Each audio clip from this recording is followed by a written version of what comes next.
Jangan lupa untuk subscribe dan nyalakan lonceng notifikasinya.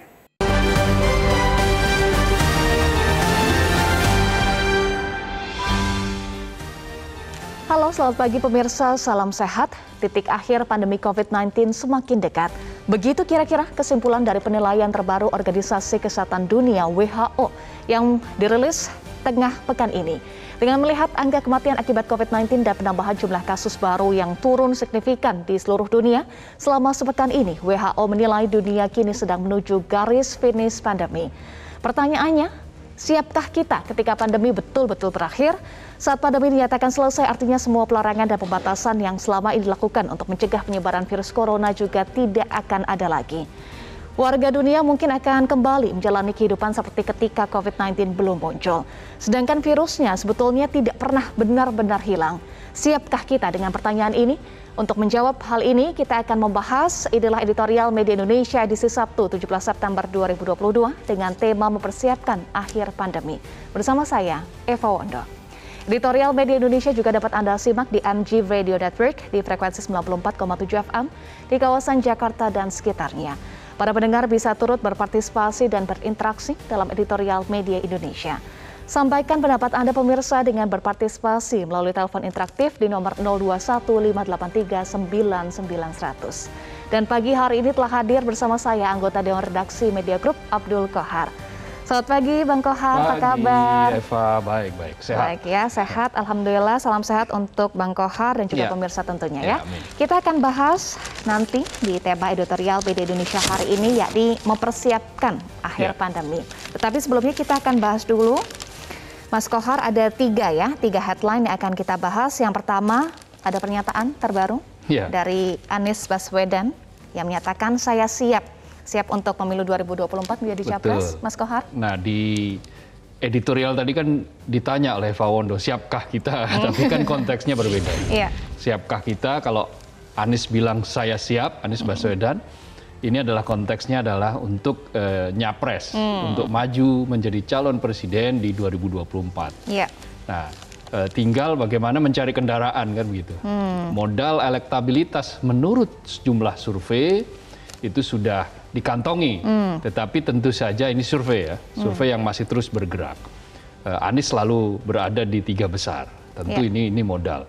Lalu juga modal namanya sudah disebut oleh Partai Nasdem, salah satu dari 3 bakal calon presiden yang nanti di bulan November, akhir November akan dikerucutkan menjadi 1 nama. Nah, tentu ini juga setengah kantong sudah diisi lah, kira-kira begitu. Maka ketika Anies menyatakan siap, maka artinya berarti dia sudah mempersiapkan diri. Dan nanti tinggal bagaimana membangun komunikasi politik dengan partai-partai politik yang bisa mengusung dia.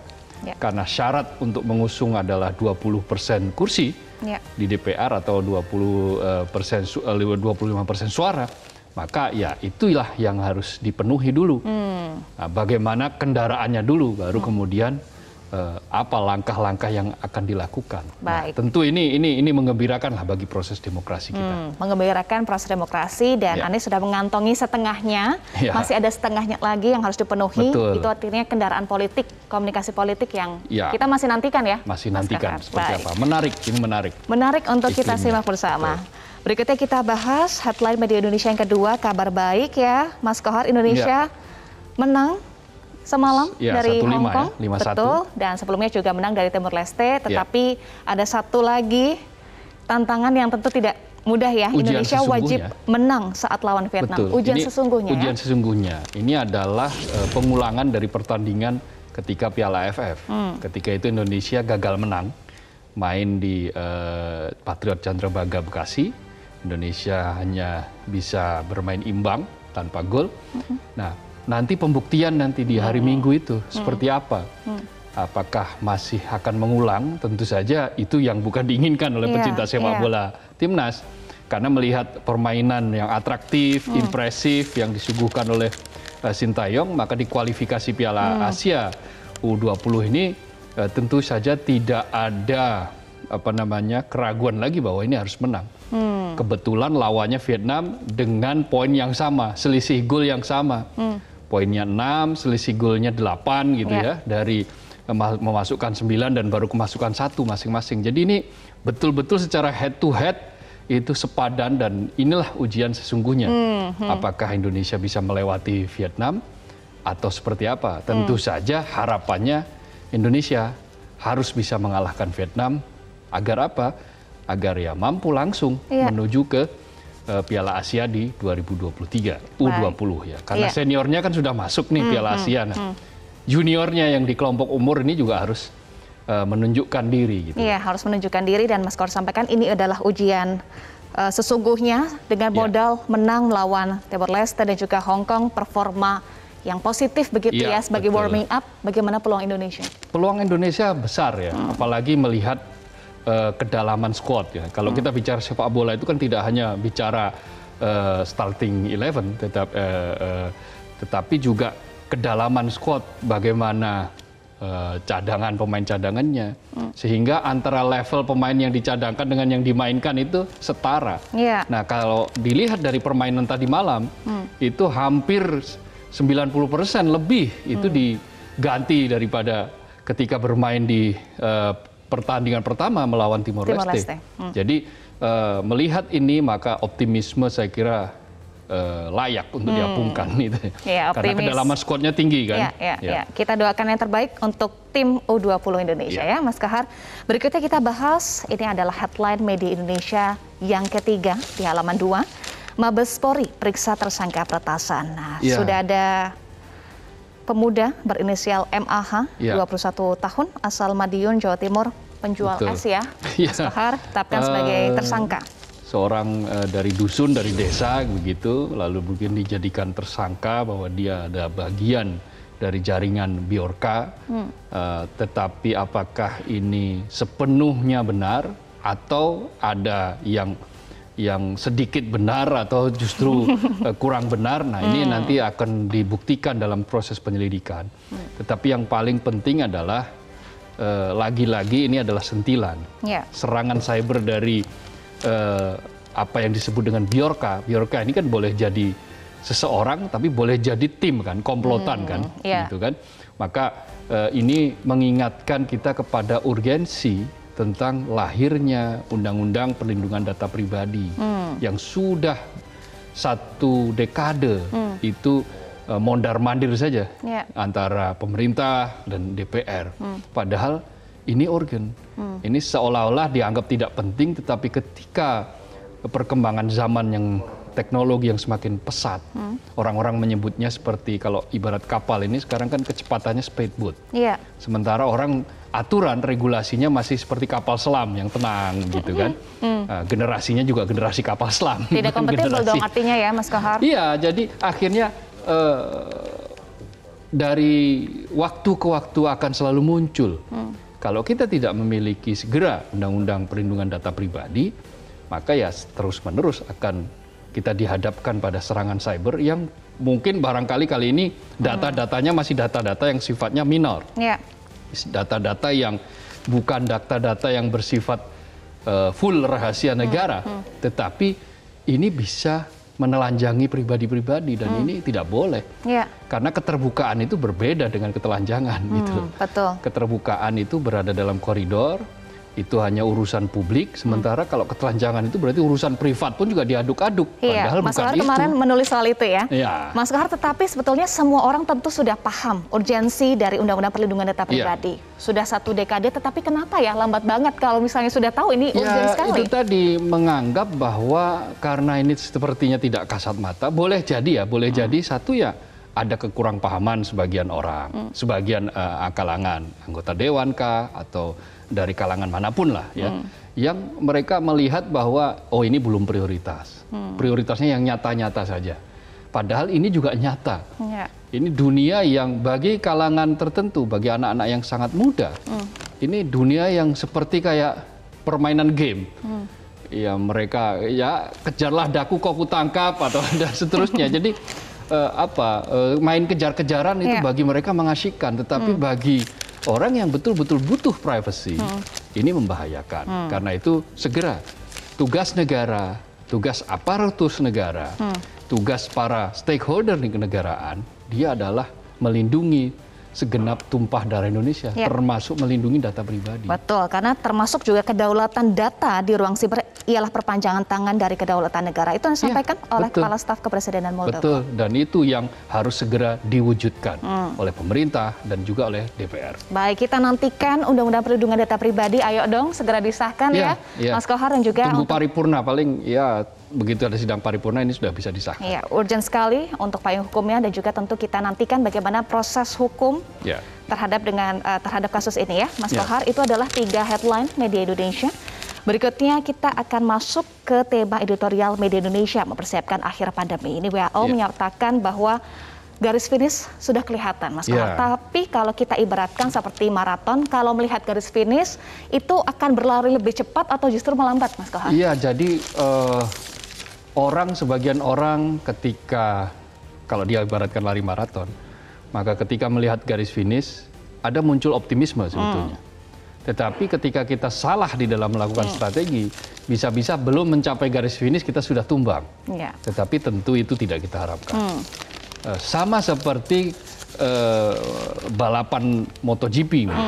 Ketika ini sudah sampai pada lap-lap terakhir. Putaran terakhir, lap terakhir, tikungan terakhir. Tetapi kalau tidak hati-hati, maka bisa jadi disalip oleh yang lain. Nah, ini yang harus betul-betul dipersiapkan. Maka pertanyaannya kan, siapkah kita? Kalau kita betul-betul sudah siap, maka apa yang sudah kita lakukan selama 2 tahun lebih ini akan menjadi punya makna yang luar biasa untuk kita ke depan. Tetapi kalau ternyata kita tidak siap, kita mengabaikan apa yang sudah kita lakukan selama 2,5 tahun ini, maka ya akan sia-sia saja pengorbanan.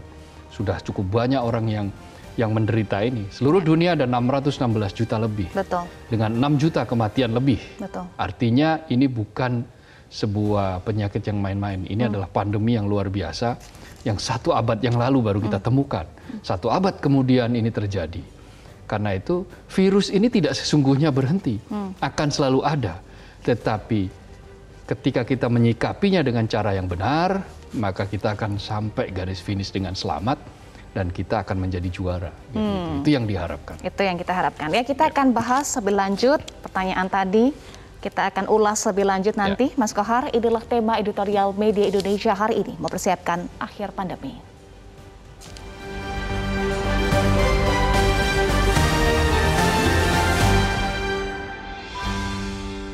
Mempersiapkan akhir pandemi.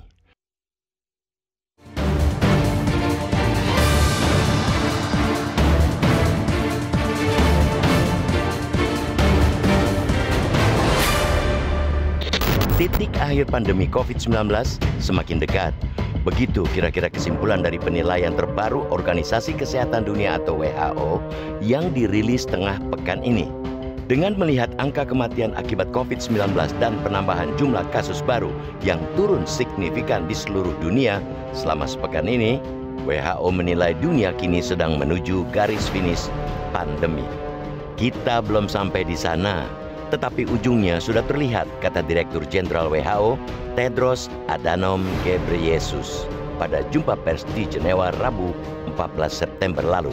Pertanyaannya, siapkah kita ketika pandemi betul-betul berakhir? Saat pandemi dinyatakan selesai, artinya semua pelarangan dan pembatasan yang selama ini dilakukan untuk mencegah penyebaran virus corona juga tidak akan ada lagi. Warga dunia mungkin akan kembali menjalani kehidupan seperti ketika COVID-19 belum muncul, sedangkan virusnya sebetulnya tidak pernah benar-benar hilang. Siapkah kita?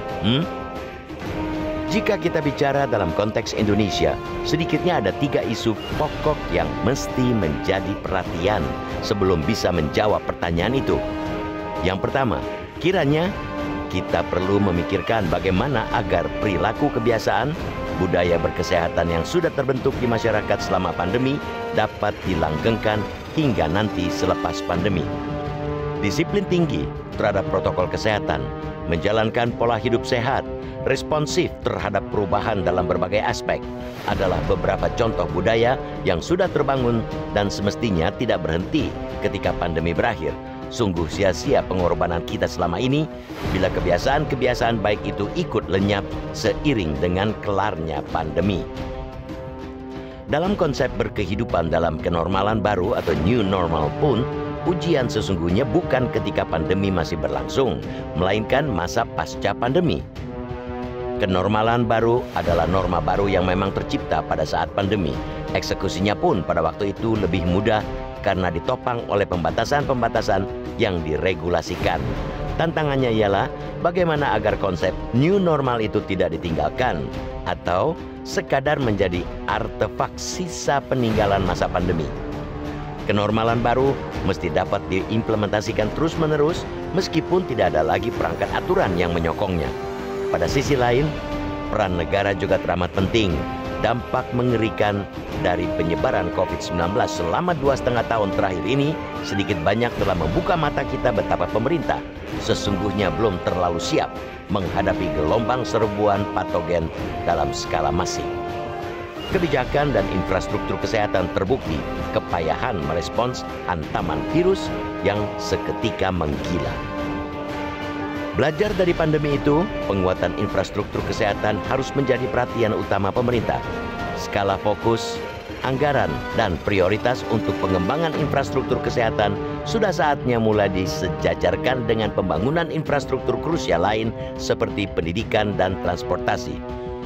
Kita tidak tahu patogen apa lagi selanjutnya yang akan mewabah di masa depan. Infrastruktur adalah salah satu prasyarat yang mesti disiapkan untuk menghadapi musuh tak kasat mata itu. Infrastruktur kesehatan ibarat fondasi yang akan memudahkan pemerintah dalam mengambil kebijakan terkait mitigasi, pencegahan, dan penanganan pajeblok di masa mendatang. Tidak kalah penting untuk disorot ialah bahwa pandemi COVID-19 ini merupakan momentum membangun sekaligus memperkuat kemandirian vaksin. Ancaman wabah tidak akan hilang sampai kapanpun. Yang bisa dilakukan ialah menekan penyebarannya, salah satunya dengan memperkuat proteksi diri melalui vaksinasi. Karena itu, ketika bangsa ini bisa menghasilkan vaksin sendiri tanpa harus bergantung pada negara lain, sesungguhnya itu adalah tangga pertama menuju kemenangan melawan pandemi dan ancaman wabah.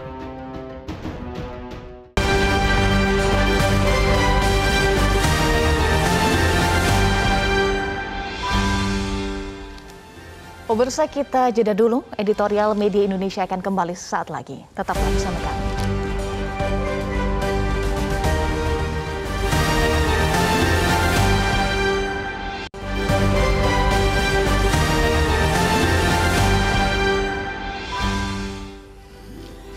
Pemirsa, terima kasih Anda masih bersama kami di Editorial Media Indonesia.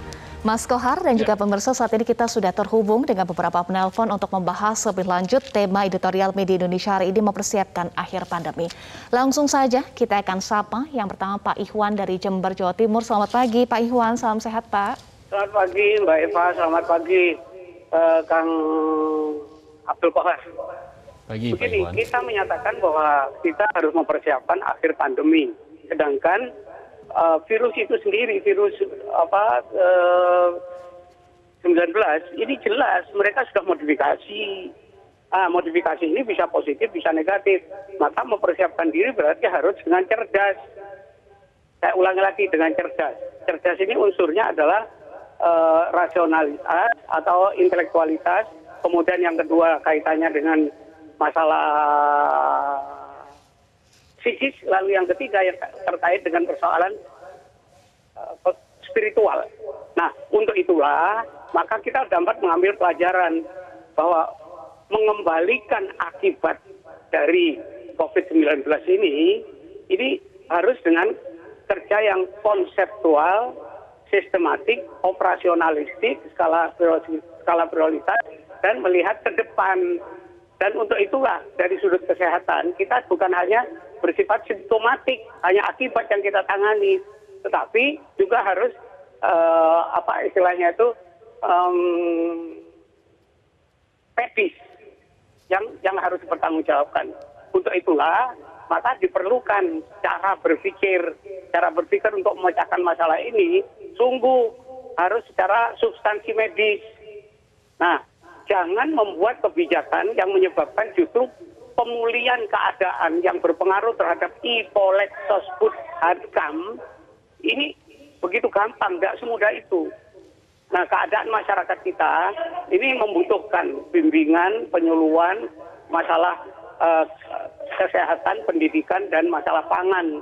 Untuk itulah protein, mineral, vitamin, karbohidrat, dan sebagainya harus dipersiapkan secara simptomatik. Lalu medis. Nah, untuk itu ya jangan membuat satu kebijakan publik yang membahayakan. Ini terima kasih kepada para hacker yang mempunyai nasionalisme, patriotisme, dan ini tidak menambahi masalah. Saya kira begitu. Terima kasih. Terima kasih Pak Ihwan dari Jember, Jawa Timur. Berikutnya Ibu Indra dari Cirebon, Jawa Barat. Selamat pagi Ibu Indra, salam sehat Bu. Selamat pagi, salam sehat Mbak Eva Wondo dan Bung Abdul Kohar. Assalamualaikum warahmatullahi wabarakatuh, Metro TV. Waalaikumsalam warahmatullahi wabarakatuh. Ada WHO menyatakan bahwa kita sekarang ini berada pada titik terbaik dalam penanganan pandemi COVID-19. Saya senang mendengar Bung Abdul Kohar dan Mbak Eva mengatakan bahwa kita sedang maraton dan menghadapi garis finish. Nah, ini strateginya. Tadi Bapak yang pertama sudah menerangkan banyak. Bu Indra ingin menerangkan menyatakan bahwa salah satu strateginya adalah sprint tadi yang seperti dikatakan Eva Wondo. Sprintnya di mana? Yaitu kita harus sprint dalam mengadakan vaksinasi penguat dosis ketiga ini, karena kelihatannya menurunkan, padahal kita pernah 1 juta orang per hari. Nah, itu kita kejar lagi, apalagi sekarang kemajuan industri pengobatan, ada vaksin dalam negeri, itu akan menambah keyakinan kita untuk menangani pandemi ini di garis akhir, Indovac dan Inavac itu. Kemudian memang dalam menghadapi garis finish itu harus hati-hati, karena kalau salah strategi maka bisa memutarbalikkan kondisi positif negeri ini yang sudah begitu baik menghadapi pandemi.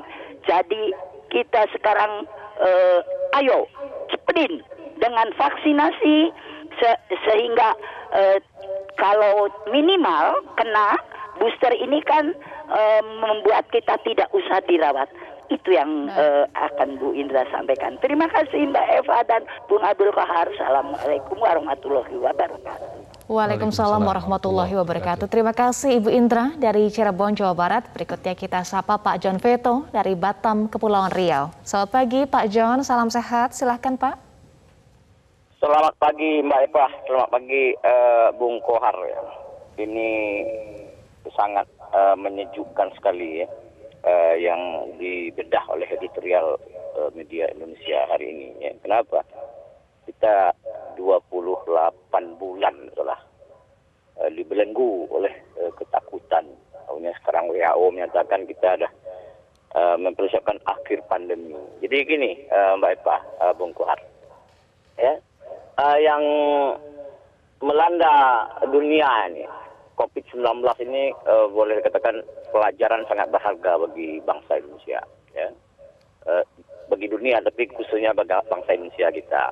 Karena kita betul-betul merasakan ya bagaimana pahitnya hidup itu, bagaimana kita dihantui oleh Jadi ini kita tak boleh stop juga Mbak Eva. Tak boleh stop dalam arti kata ya kita kan capaian vaksin dosis kita kan belum maksimal. Ya. Dan lagi ini kan virus ini kan kata Bang Kota kan tidak hilang, masih tetap ada. Tapi kita sangat siap Indonesia, tapi jangan lengah. Kenapa? Kita boleh dikatakan infrastruktur kita sekarang kan lengkap betul. Tim-tim medis kita udah siap untuk turun semua. Jadi ini mungkin kata Bang Kohar tadi ada lagi mungkin virus lain nanti. Jadi kita tinggal mengedukasi lagi masyarakat kita, ya. Kita sangat berbangga. Kalau betul ini apa yang katakan WHO, kita sangat bersyukur, ya. Tinggal kita memulihkan ekonomi kita lagi nih. Apalagi kita akan menghadap lagi 2024 ya, mudah-mudahan ini tidak ada lagi. Jadi ini kita ambil aja hikmahnya yang sangat berharga kemarin tuh, kita dihantui ya. Syukur alhamdulillah kita masih bisa berinteraksi ini Mbak Eva. Cuma edukasinya kepada masyarakat masih bisa kita betul-betul sapa ini. Yang saudara-saudara kita tidak beruntung tuh banyak yang udah yang udah lewat itu.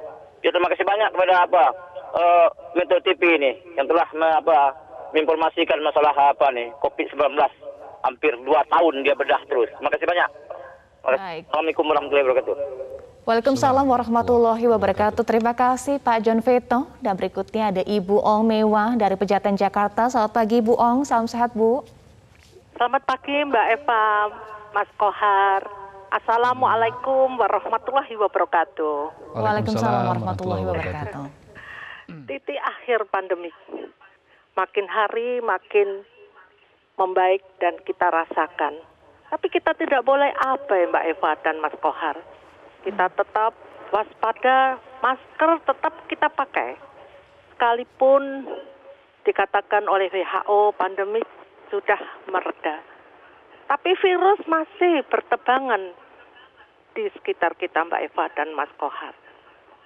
Jalan satu-satunya perangkat desa, perangkat kelurahan harus memberi pengarahan kepada masyarakat agar hidup sehat, disiplin.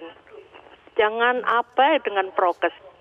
Karena virus itu nggak bisa kita lihat Mbak Eva.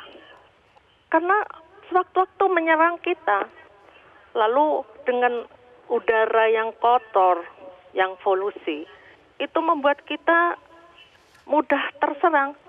Nah, dengan adanya vaksin Mbak Eva, vaksin booster yang ketiga mungkin belum menyeluruh pada masyarakat, tapi tetap kita harapkan pandemik tidak menghantui kita lagi Mbak. Ya. Jadi saya sendiri, ponakan saya korban Mbak, meninggal dengan pandemi. Untuk itu masyarakat juga harus waspada, tidak boleh abai, cuci tangan dan sebagainya. Ya tetap Mbak, kita biasa seperti 2,5 tahun yang lalu. Akhirnya kan kita juga lambat laun kita tidak terjangkit dengan pandemi. Semoga pandemi tidak menghantui kita. 2,5 tahun kita menderita, ekonomi kita juga sekarang mulai bangkit Mbak Eva. Jadi mudah-mudahan kita tidak terjangkit lagi dengan virus, dengan vaksin. Dulu-dulu kan juga vaksin kita terapkan Mbak. Alhamdulillah kan masyarakat sehat. Nah sekarang dengan adanya COVID sehingga menghantui kita dan dunia juga mengalami. Itu aja. Assalamualaikum warahmatullahi wabarakatuh. Waalaikumsalam warahmatullahi wabarakatuh. Terima kasih Ibu Ong Mewah. Mas Kohar dan pemirsa, kita sudah simak ya. Tadi ada beberapa tanggapan dari para penelpon. Nanti kita akan bahas usai jeda. Pemirsa tetaplah bersama kami di Editorial Media Indonesia.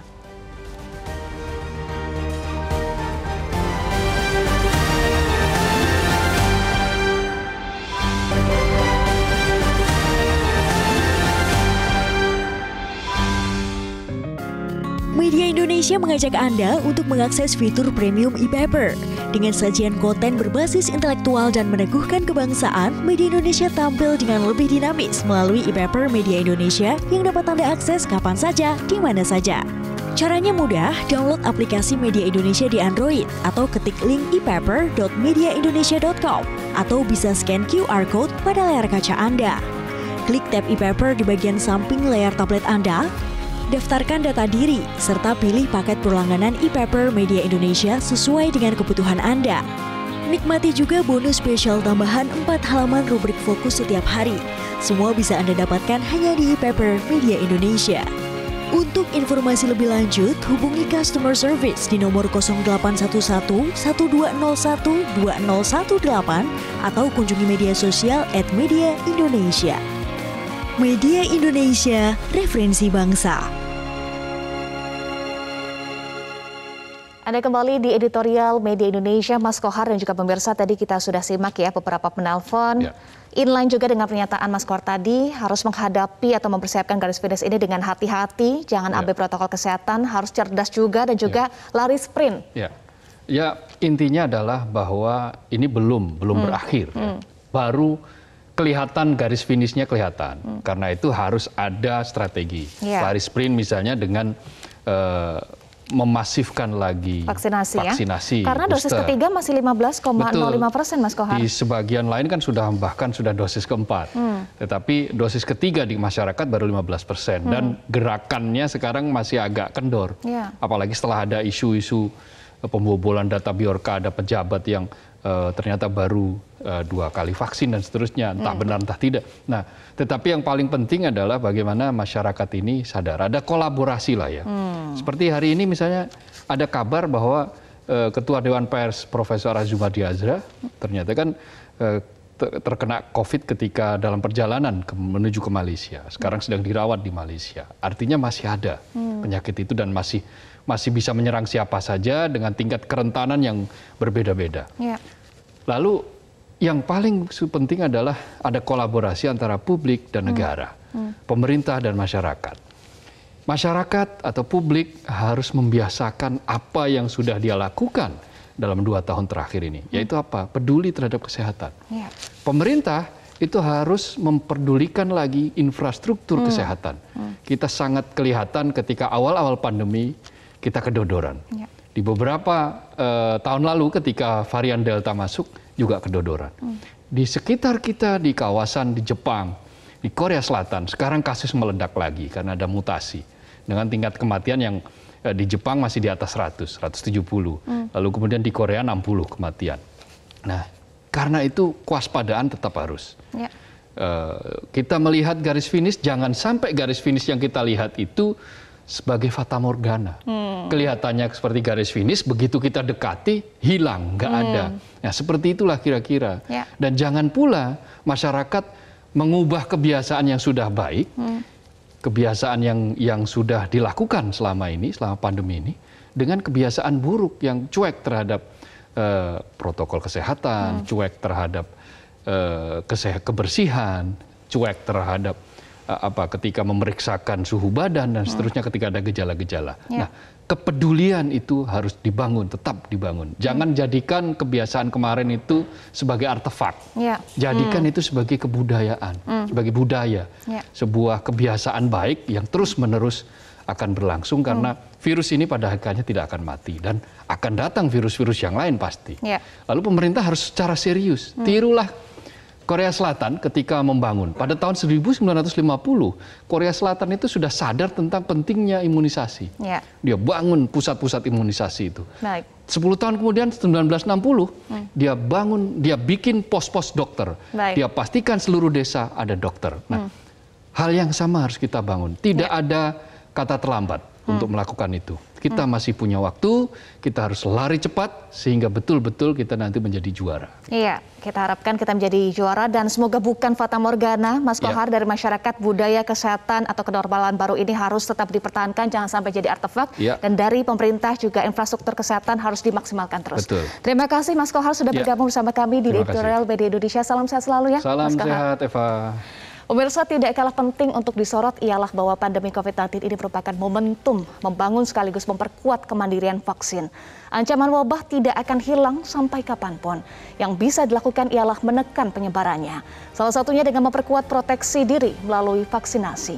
Karena itu ketika bangsa ini bisa menghasilkan vaksin sendiri tanpa harus bergantung pada negara lain, sesungguhnya itu adalah tangga pertama menuju kemenangan melawan pandemi dan ancaman wabah.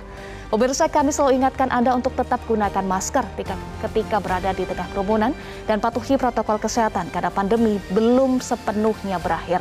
Terima kasih sudah menyaksikan editorial Media Indonesia. Saya Eva Wondo, selamat pagi, sampai jumpa dan salam sehat.